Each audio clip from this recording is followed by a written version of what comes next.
Pizza Tower. Definitely one of the games of all time.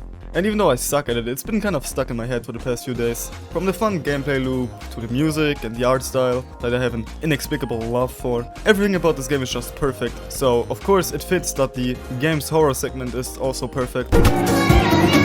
Not this FNAF type segment. No, it's this one. The Fake Peppinos Boss fight. Let's have a look at it. The entrance to the boss fight already looks off. On top of the door frame hangs this strange face.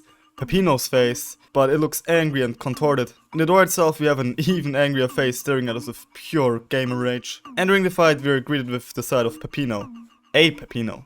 His back turned to us. The environment is Peppinos' pizzeria, just slightly off. Fake Peppino then turns around. He stares at the real Peppino with this strange smile. Real Peppino then does his boss scream, but instead of laughing at him, he screams with him, his body contorting like it's liquid. His first attack is him running at Peppino, just like Peppino does normally at our enemies.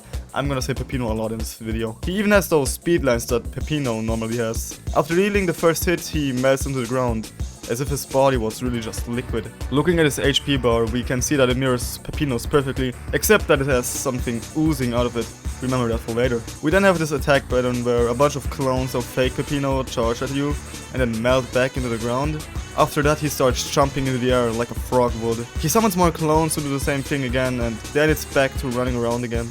This time he runs up the walls, even along the ceiling. His clones copy that move too. We're then back to the frog moves, where his clones do an organized attack like it's a synchronized dance. When that is finished, the fake pulls off his own face, revealing a brain with eyes underneath. He then throws his ripped off face at you. We then get a bunch of faceless clones, throwing their face and charging at you.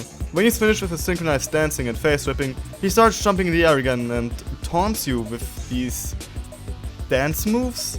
While he does that, he spawns these sun projectiles. Once his HP reaches 0, he continues spawning clones. They're then flashbanged and the environment changes. The two Peppino mascots now look disturbed, the text is scrambled, and we can see a creature emerging from one of the pizza boxes.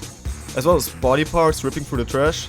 That's kind of fucked up. Behind the broken wall there's someone watching you. Fake Peppino's HP resets and he throws everything he has at you.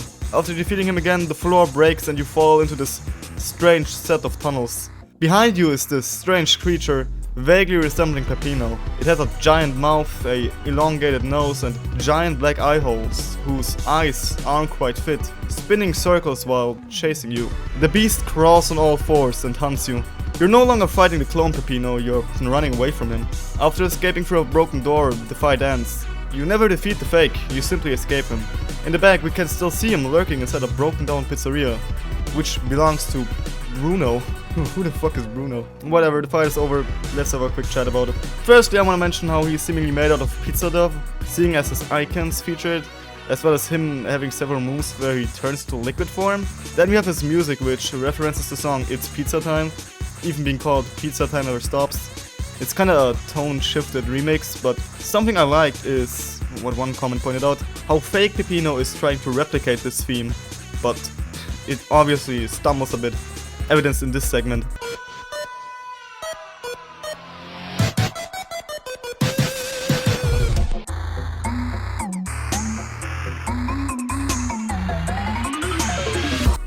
Also, what I like is you don't beat him like any other boss, you just escape him. Think about it from Peppino's perspective. There's this thing that looks like you, acts like you, and there's just something off about it. It's like a mirror, like one of those fun mirrors at an amusement park, or like a skinwalker. Now, let's talk about what makes him scary. Well, first off, he is entirely unexpected.